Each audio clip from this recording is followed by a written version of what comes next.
Elle n'était qu'une pilote commerciale parmi d'autres, effectuant un vol de routine à bord d'un 747 entre Dallas et Los Angeles. Mais lorsqu'elle a lancé son appel de détresse en utilisant un indicatif qui n'avait pas été entendu depuis 20 ans, deux pilotes de F-22 Raptor ont failli tomber du ciel. Ghost Rider demande une escorte d'urgence. La voix était celle d'une jeune femme. Impossible, car Ghost Rider était mort au combat 2 décennies auparavant. Avant de vous plonger dans cette histoire, dites-moi de quel pays vous venez. Commentez ci-dessous. Abonnez-vous dès maintenant, car demain, je publierai la meilleure histoire à ce jour. Vous ne voulez pas la manquer. La capitaine Sarah Mitchell ajusta son casque audio tandis qu'elle guidait le Boeing 737 dans le ciel matinal à 37 000 pieds d'altitude. Âgée de 28 ans, elle était l'une des plus jeunes capitaines de Southwest Airlines, ce qui lui valait encore des regards étonnés de la part des passagers et parfois le scepticisme des membres d'équipage plus âgés. Son copilote aujourd'hui était Tom Bradley, un vétéran aux cheveux argentés et 15 000 heures de vol à son actif, qui n'était au départ pas très enthousiaste à l'idée de voler sous les ordres d'une capitaine assez jeune pour être sa fille. La météo semble bonne jusqu'à LAX, dit Tom en scrutant les instruments avec l'efficacité décontractée de quelqu'un qui a déjà fait cela 10 000 fois. Le vol devrait se passer sans encombre, acquiesça Sarah, les yeux rivés sur les écrans de vol, avec une précision acquise à force de pratique. Elle avait travaillé d'arrache-pied pour en arriver là, obtenant sa licence commerciale à 19 ans, accumulant des heures en tant qu'instructrice de vol, gravissant les échelons dans des compagnies aériennes régionales, pour finalement décrocher le poste de ses rêves dans une grande compagnie aérienne. Chaque vol lui rappelait qu'elle avait réussi, que tous ses sacrifices en valaient la peine. Ce que Tom et les passagers ignoraient, c'est que Sarah avait grandi différemment de la plupart des pilotes. Son père, le colonel James Ghost Rider Mitchell, était un pilote de chasse F-15 légendaire, un as qui avait participé à des missions de combat dans 2 guerres et formé toute une génération de pilotes de chasse à Top Gun. Son indicatif était devenu célèbre dans les cercles de l'aviation militaire, représentant l'excellence, le courage et une capacité presque surnaturelle à gérer n'importe quelle situation dans les airs. Puis, il y a 20 ans, lors d'un exercice d'entraînement de routine au-dessus du désert du Nevada, son avion avait subi une panne mécanique catastrophique. Le colonel Mitchell était resté suffisamment longtemps dans son avion en perdition pour l'éloigner d'une zone peuplée avant de s'éjecter, mais quelque chose s'était mal passé lors de la séquence d'éjection. Il n'avait pas survécu. Sarah avait 8 ans. Elle gardait dans son sac de vol une photo de lui vêtu de sa combinaison de vol, debout devant son F-15, l'insigne Ghost Rider visible sur le fuselage. Elle n'avait jamais parlé de son père à personne à la compagnie aérienne, préférant bâtir sa carrière sur ses propres mérites plutôt que de tirer profit de son héritage. Mais elle emportait ses leçons avec elle chaque jour. Sa voix dans sa tête lui enseignait la conscience situationnelle, la prise de décision sous pression et la nécessité absolue de rester calme lorsque tout allait de travers. Southwest, devenu Suite 47, ici le centre de Los Angeles. La voix du contrôleur aérien grésillait dans son casque. Nous constatons une évolution météorologique le long de votre route. Nous vous conseillons de dévier vers la droite, cap 270, Roger, centre Southwest, venu sur 47, virage à droite vers 270. Sarah répondit en inclinant doucement l'avion. Derrière elle, dans la cabine, les 132 passagers remarquèrent à peine ce léger virage. La plupart étaient absorbés par leur téléphone ou leurs livres ou essayaient de dormir pendant ce vol matinal. C'est alors que tout changea. Le premier signe fut une vibration qui parcourut la cellule. Subtile, mais anormale. La main de Sarah se posa instinctivement sur les manettes des gaz tandis que ses yeux scrutaient les instruments. Les mesures de pression du moteur numéro 1 fluctuaient. Avant qu'elle n'ait pu dire quoi que ce soit, un voyant d'alerte s'alluma. Le moteur numéro 1 affiche des mesures anormales, dit Tom. Son ton décontracté avait disparu, remplacé par un professionnalisme concentré. La pression baissait, la température augmentait. La formation de Sarah se mit immédiatement en marche. Liste de contrôle en cas d'incendie moteur, en attente. Mais avant qu'elle n'ait pu atteindre la liste de contrôle, une forte détonation résonna dans l'avion. L'avion fit une embardée vers la gauche alors que la panne du moteur numéro 1 devenait catastrophique. Les passagers hurlèrent lorsque les compartiments à bagages s'ouvrirent et que l'avion fut secoué violemment. Incendie moteur numéro 1. Tom cria. Nous avons des flammes. Sarah lutta avec les commandes, les mains fermes malgré son cœur qui battait à tout rompre. Tirez la poignée d'incendie du moteur numéro 1. Tom tira la poignée en forme de T, coupant l'alimentation en carburant et en hydraulique du moteur défaillant et déchargeant la première bouteille d'extinction d'incendie, mais l'alerte incendie ne s'éteignit pas. Le feu n'est pas éteint, dit Tom, la tension envahissant sa voix. Décharge de la deuxième bouteille. Il tourna la poignée et appuya à nouveau. L'alerte incendie persistait, puis les choses empirèrent. Beaucoup empirèrent. Nous perdons de la pression hydraulique, dit Sarah d'une voix calme mais pressante. Le système A est hors service. Le système B fluctue. Elle jeta un coup d'œil aux commandes de vol, les sentant devenir lourdes et moins réactives. Les éclats provenant de la panne du moteur avaient dû endommager les conduites hydrauliques qui longeaient l'aile. Southwest 2847, centre de Los Angeles. Nous voyons votre code transpondeur d'urgence. Indiquez vos intentions. Sarah appuya sur le bouton de son micro. Centre Southwest 2847. Nous avons une panne moteur incontrôlée sur le numéro 1 avec un incendie qui ne peut être maîtrisé.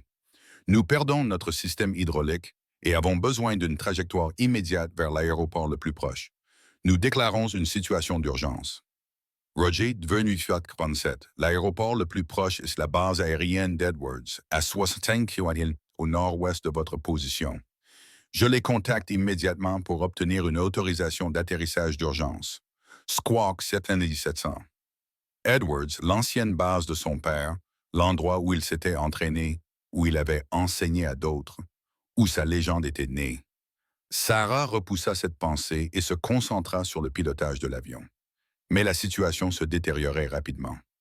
Nous avons perdu le système hydraulique B, annonça Tom. Il ne nous reste plus que le système C et il montre une pression dégradée. Sarah le sentait dans les commandes. Le 737 devenait lent, résistant à ses manœuvres. Avec un seul moteur et un système hydraulique dégradé, ils étaient en grande difficulté. Elle devait poser cet avion au sol, et vite. Centre sud-ouest 2847. Nous avons besoin d'une assistance prioritaire. Nous perdons le contrôle du vol. Roger 2847, vous avez la priorité. Direct Edwards, descendez et maintenez le niveau de vol 250. J'ai prévenu le commandement d'Edwards. Il prépare le matériel d'urgence et dégage l'espace aérien. Alors que Sarah commençait la descente, une autre voix se fit entendre à la radio, différente de celle du contrôleur aérien. Celle-ci était militaire, avec une légère distorsion due à la radio tactique. Southwest 2847, ici Viper 11, un vol de 2 F-22 au départ d'Edwards. Nous avons été dépêchés pour vous escorter. Nous arrivons à 6h05.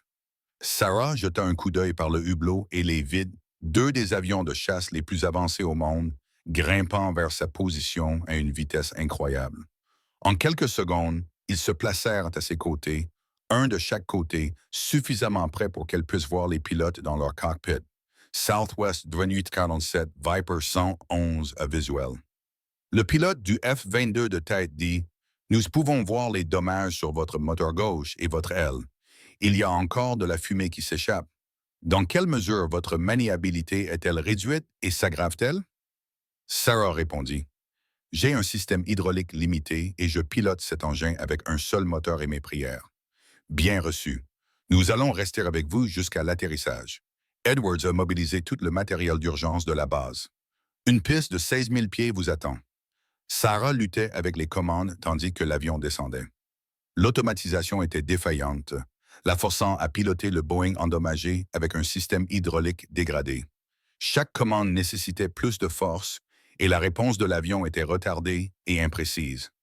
À ses côtés, Tom passait en revue les listes de contrôle d'urgence, coupant les systèmes non essentiels afin de préserver le peu de pression hydraulique restante. Southwest 2847 Edwards Tower. Vous êtes autorisé à atterrir sur n'importe quelle piste. Les vents sont calmes. L'équipement d'urgence est prêt. Roger Edwards, dit Sarah, la voix tendue alors qu'elle luttait avec les commandes. La piste était désormais en vue, mais elle arrivait trop vite et trop haut, avec une capacité limitée pour ajuster son approche. C'est alors que le troisième système hydraulique tomba complètement en panne. Ça y est, dit Tom d'une voix tendue. Tous les systèmes hydrauliques sont hors service. Sarah, nous n'avons plus aucun contrôle de vol. Le manche dans les mains de Sarah devint un poids mort. Les pédales ne bougeaient plus. Il pilotait un avion de 90 tonnes sans aucun moyen de le diriger, à l'exception de la poussée de leur moteur restant. C'était un scénario qui avait déjà coûté la vie à des équipages, une situation d'urgence presque irrémédiable. À ce moment-là, alors que la mort approchait la 300 mph, avec 132 passagers derrière elle qui comptaient sur elle pour les sauver, Sarah entendit la voix de son père, 20 ans plus tôt. Ils étaient dans le simulateur de son domicile et il lui enseignait le contrôle asymétrique de la poussée, une technique si avancée que la plupart des pilotes commerciaux ne l'avaient jamais apprise. Écoute-moi. Sa voix résonnait dans sa mémoire. Si jamais tu perds tout le système hydraulique, la seule chose qui te reste, ce sont tes moteurs. Tu peux diriger l'avion uniquement avec la poussée, mais cela demande beaucoup de finesse. Augmente la puissance pour tourner dans un sens. Réduis-la pour tourner dans l'autre. Effectue de petits ajustements. Ressens l'avion. Ne lutte pas contre lui. Sarah activa sa radio et, pour la première fois en 20 ans, un indicatif d'appel qui avait été retiré retentit à nouveau. Viper 111, ici Ghost Rider. J'ai perdu tous les contrôles de vol. Je vais tenter un atterrissage à la poussée seule. J'ai besoin que vous me guidiez dans cette approche car j'arrive à grande vitesse et je n'ai qu'une seule chance. Il y eut un long silence à la radio. Puis la voix du pilote du F-22 revint, mais elle avait changé. Le détachement professionnel avait disparu, remplacé par le choc et autre chose. L'émotion. Répétez votre indicatif.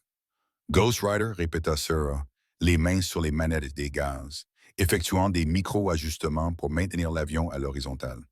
Et oui, je sais ce que vous pensez. Je suis sa fille, le capitaine Sarah Mitchell. Mon père était le colonel James Mitchell. Il m'a tout appris, y compris comment voler quand il ne vous reste plus que vos moteurs et votre courage. Une autre voix intervint. Celle-ci provenait du deuxième F-22. Ghost Rider, ici Viper 12. J'ai été formé par votre père à Nellis. C'était le meilleur pilote que j'ai jamais connu. Si vous êtes à moitié aussi doué que lui, vous assistez à aider. Vous allez réussir cet atterrissage. Bien reçu, Viper 12, répondit Sarah. Et malgré la terreur et la situation impossible, elle sentit une vague de détermination l'envahir. Prouvons que la file de Ghost Rider sait piloter. Les pilotes des F-22 encadrèrent son avion, lui indiquant l'altitude, la vitesse et la distance jusqu'à la piste. Sarah manœuvra la manette des gaz du moteur restant comme un sculpteur travaillant l'argile, augmentant la puissance pour relever le nez, la réduisant pour le faire descendre, utilisant la poussée vectorielle d'une manière qui ne figurait dans aucun manuel de pilotage commercial, mais que son père lui avait inculqué pendant d'innombrables heures dans son simulateur. Vous êtes haut et rapide, Ghost Rider, a appelé Viper 111. Je vous recommande de déployer votre train d'atterrissage maintenant. Elle a utilisé la traînée pour ralentir. Sarah a saisi le levier du train d'atterrissage et l'a tiré. Le train est sorti dans un grondement mécanique, créant une traînée massive qui a fait descendre brusquement le nez de l'avion. Elle a réagi par une poussée de puissance, trouvant l'équilibre délicat. À 3 miles, Viper 12 a appelé. Tu es sur la trajectoire de descente. Vitesse aérodynamique 180 nœuds. C'est rapide, mais tu es bien aligné. La piste remplissait son pare-brise. Les mains de Sarah bougeaient constamment sur la manette des gaz, effectuant des ajustements à chaque seconde.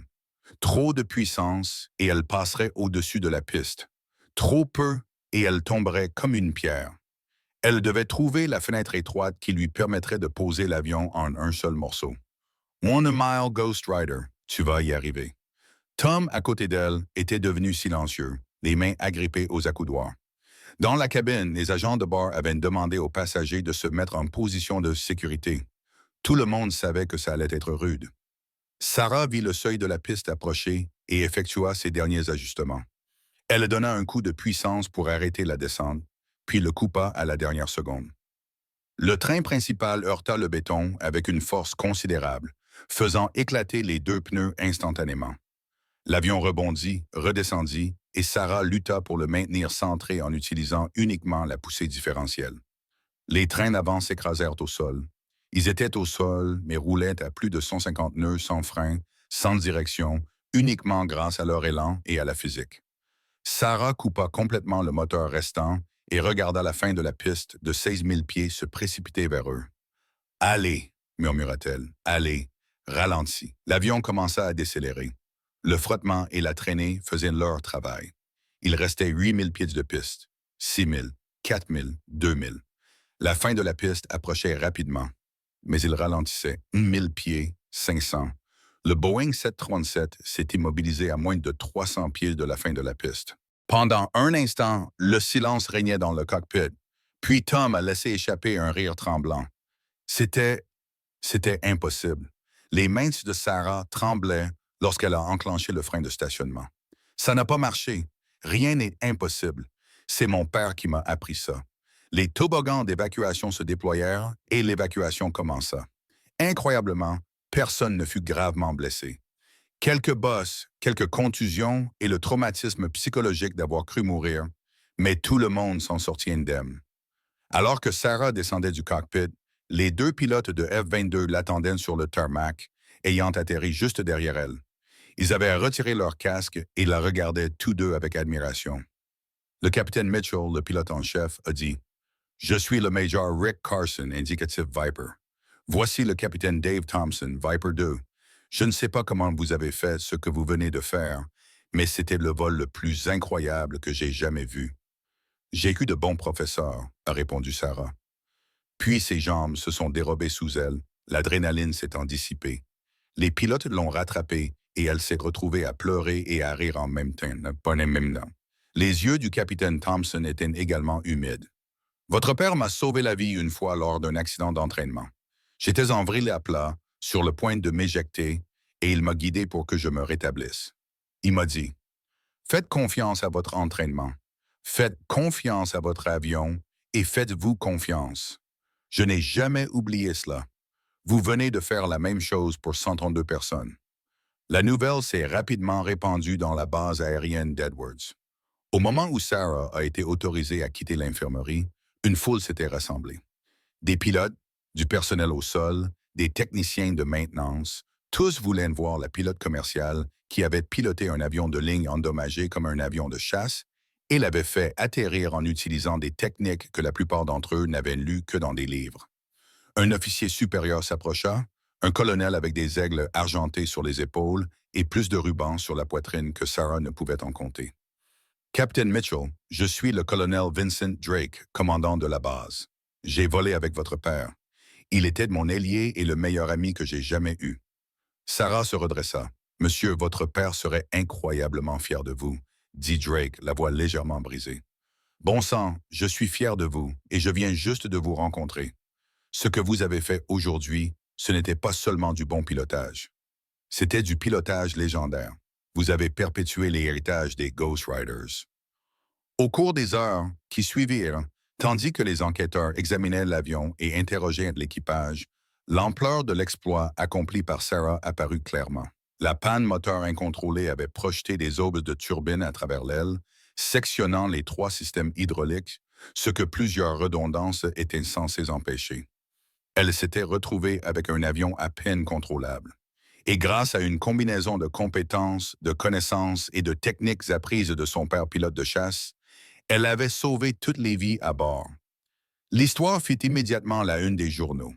Une pilote commerciale utilise des techniques de chasseur à réaction pour sauver un avion de ligne. La fille de Ghost Rider renaît. La couverture médiatique a été massive et Sarah s'est retrouvée propulsée sous les feux de la rampe, ce qu'elle n'avait jamais souhaité. Mais il s'est passé autre chose. La communauté de l'aviation militaire, qui s'intéressait rarement à l'aviation commerciale, l'a remarqué. Sarah a été invitée à prendre la parole à Top Gun, à l'Académie de l'armée de l'air et dans des escadrons d'entraînement du monde entier. Elle est devenue un pont entre l'aviation militaire et l'aviation commerciale, enseignant les techniques que son père lui avait apprises et démontrant que les leçons de l'aviation de chasse pouvaient sauver des vies dans le monde commercial. Southwest Airlines l'a promue au poste de pilote vérificatrice, la chargeant de former d'autres pilotes. Elle a mis au point un nouveau cours sur les procédures d'urgence qui intégrait les leçons de l'aviation militaire, enseignant aux pilotes commerciaux des techniques auxquelles ils n'avaient jamais été exposés. La FAA en a pris note et a commencé à intégrer certains de ces enseignements dans les programmes de formation standard. 6 mois après l'incident, Sarah est retournée à la base aérienne d'Edward pour une cérémonie. L'armée de l'air consacrait un mémorial à son père, 20 ans après sa mort. Mais elle a également fait quelque chose d'inédit. Elle a décerné à Sarah la Distinguished Flying Cross, l'une des plus hautes distinctions de l'aviation, rarement attribuée à des civils. Alors qu'elle se tenait debout dans son uniforme de Southwest Airlines, entourée de pilotes de chasse en combinaison de vol, le colonel Drake lui a remis la médaille. Capitaine Sarah Mitchell, en reconnaissance de vos exploits extraordinaires lors de votre participation à un vol aérien. Vos actions à la date en question ont démontré des compétences, un courage et un dévouement exceptionnels. Vous avez perpétué les plus belles traditions de l'aviation et fait honneur à vous-même et à votre profession. Sur ordre du secrétaire de l'armée de l'air, vous recevez la Distinguished Flying Cross. Les pilotes de chasse autour d'elle se sont mis au garde à vous et ont salué. Sarah, les larmes coulant sur son visage, a rendu le salut. Ce soir-là, elle s'est tenue seule devant le mémorial de son père. Une pierre de granit sur laquelle était gravé son nom, son grade et son indicatif d'appel. Elle posa sa main sur la pierre froide et murmura « Salut, papa, je sais que cela fait 20 ans. Je suis désolé de ne pas venir te voir plus souvent, mais je voulais que tu saches que tout ce que tu m'as appris, toutes ces heures passées dans le simulateur que maman trouvait ridicule, toute la sagesse de pilote de chasse que tu m'as inculquée, tout cela a compté. Cela a sauvé 132 personnes. Tu les as sauvées grâce à moi. » Elle sortit ses ailes, celles de pilote de ligne qu'elle avait gagnées à force de travail acharné pendant des années, et les épingla sur la pierre commémorative à côté de celle de pilote de chasse qui s'y trouvait déjà. Je ne faisais que piloter un avion commercial, papa. J'étais juste une autre commandante de bord effectuant un vol de routine. Mais quand cela a compté, quand tout a mal tourné, j'étais la fille de Ghost Rider. Et cela a fait toute la différence. Alors qu'elle retournait vers la base, le soleil se couchant derrière elle, 2 F-22 ont rugi au-dessus de sa tête en formation « Missing Man », le salut traditionnel des pilotes de chasse à leurs camarades tombés au combat. Mais cette fois, ce n'était pas seulement pour le colonel James Ghost Rider Mitchell. C'était aussi pour sa fille, qui avait prouvé que les légendes pouvaient être transmises, que les indicatifs d'appel pouvaient revivre, et que parfois, les meilleurs pilotes n'étaient pas ceux qui pilotaient les avions les plus rapides, mais ceux qui pouvaient sauver des vies alors que tout le monde avait perdu espoir.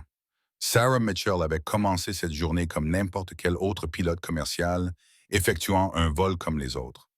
Mais lorsque son avion est tombé en panne et que la mort semblait certaine, elle a puisé dans son passé, dans les enseignements de son père, et a accompli un miracle. Elle a utilisé des techniques de pilote de chasse pour sauver un avion de ligne commerciale. Ce faisant, elle a redonné vie au nom de code Ghost Rider. Les pilotes de F-22 qui l'avaient escorté raconteraient cette histoire pendant des années. Les passagers qu'elle avait sauvés ne l'oublieraient jamais. Et dans toutes les écoles de pilotage militaire et commercial, son atterrissage serait étudié comme un exemple de ce qu'il était possible de faire. Quand le talent, le courage et la détermination se sont rencontrés, elle pilotait un avion commercial. Mais au moment crucial, elle a piloté comme un pilote de chasse, comme son père, comme une légende.